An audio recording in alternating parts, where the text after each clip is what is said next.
Hi, and welcome to this Thursday edition, second hour of Focal Point on AFR Talk. I'm Brian Fisher, your congenial, convivial, and amiable host. This is the home of muscular Christianity on conservative talk radio, Focal Point.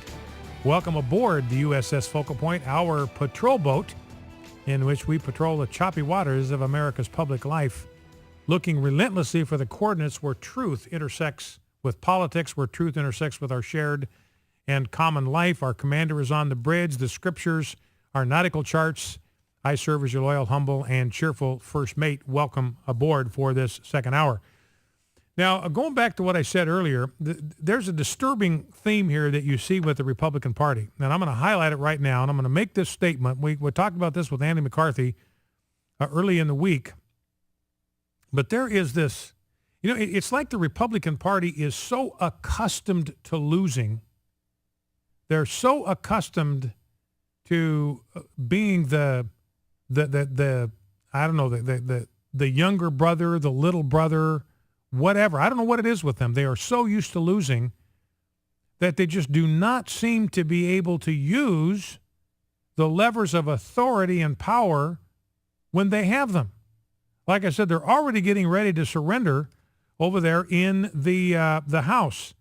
I started this story from National Journal. Number to call, by the way, is 888-589-8840, 888-589-8840. House conservatives and House leadership's wanted to do this from the beginning. It's the conservatives disappointing. They're already abandoning the fight to defund Obamacare. They're already doing it. And they're saying, no, we're going to take care of this when we get to the debt ceiling. The debt ceiling, that's where the real fight is going to be fought. When have they ever fought on the debt ceiling? When's that ever happened? Why should we think they're going to stand tall and strong then when they're going to wilt like a piece of celery in the sun now? That's just 2 weeks out. The authority to borrow money goes away October 17. And the government then will kind of seize up because there won't be the ability to borrow any money to pay salaries and fund these outrageously expensive and wasteful government programs. Anyway, back to this National Journal story. And here's my point. This is what is the most disturbing thing to me about the Republican Party, is the only time they vote against Obamacare is when it doesn't matter. That's the only time that Republicans vote against Obamacare, is when it doesn't matter. Now, you could think, well, look at the House. The House voted to defund Obamacare. They just did that a week ago. They voted to defund Obamacare. Well, it turns out that vote's not going to count. That doesn't count. And the Republicans are calibrating that. Look, we know that when this gets over to the Senate, it's going to get changed, and they're going to put funding for Obamacare back in there. And when it comes back over here, I'm going to vote for it because I can still go home and say, hey, I voted to defund Obamacare. Look at me. I'm a champion for the little guy. I voted to defund this thing, when the only vote that matters is a vote where they voted for funding Obamacare. That's what's going on over in the Senate. And the House apparently is getting ready already to run up the white flag. They only vote against Obamacare when it doesn't matter. According to several lawmakers and GOP aides familiar with House Republicans' recent strategy sessions, lawmakers have abruptly shifted from swinging for the fences, that's defunding Obamacare, to playing small ball, dropping demands that the bill defund the program, and instead calling for conservative policy writers to be pasted onto the Senate CR. So they're going to put some stuff in there that's good, but it doesn't defund Obamacare. Get rid of the medical device tax, get rid of subsidies for people on the federal payroll. And here's the full paragraph. While a small group of conservatives wants to send back to the Senate a new CR that delays Obamacare for a year, and I don't know who that small group of conservatives are, but those are our heroes, ladies and gentlemen. Those are the true blue conservatives. These are the blue blood conservatives, the genuine conservatives that want to just send back to the Senate a CR that defunds Obamacare. Lawmakers know there's no time for that if they want to avoid a shutdown. Notably, there seems to be no discussion of reinserting the original language to defend Obamacare and sending it back to to the Senate the same CR it will have just rejected, an approach some House Republicans were arguing for as recently as last week. So they've already abandoned that, and they're telling the National Journal that we've abandoned that. So what reason is there?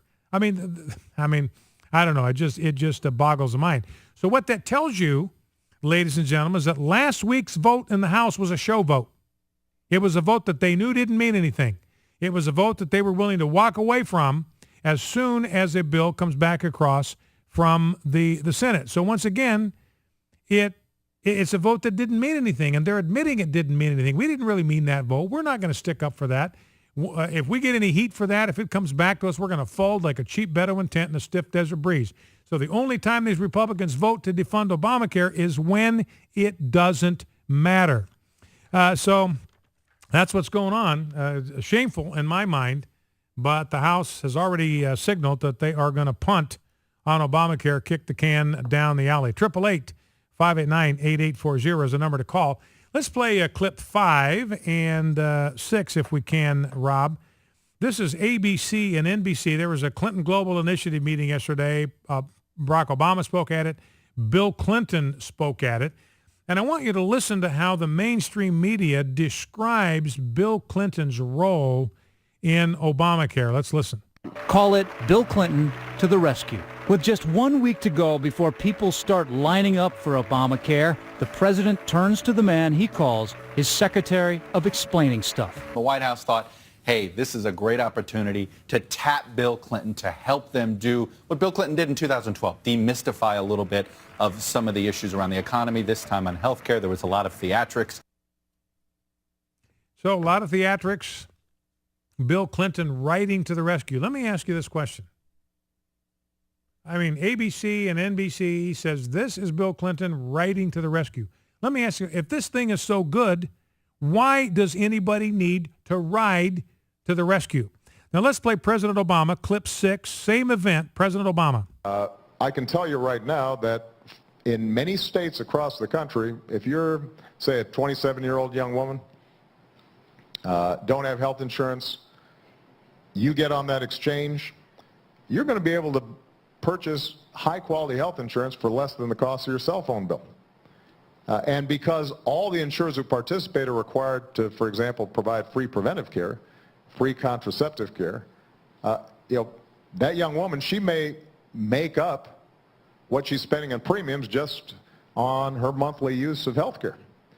So this is going to be a good deal for those who don't have health insurance. Those who already have health insurance get better health insurance. So that's a complete lie.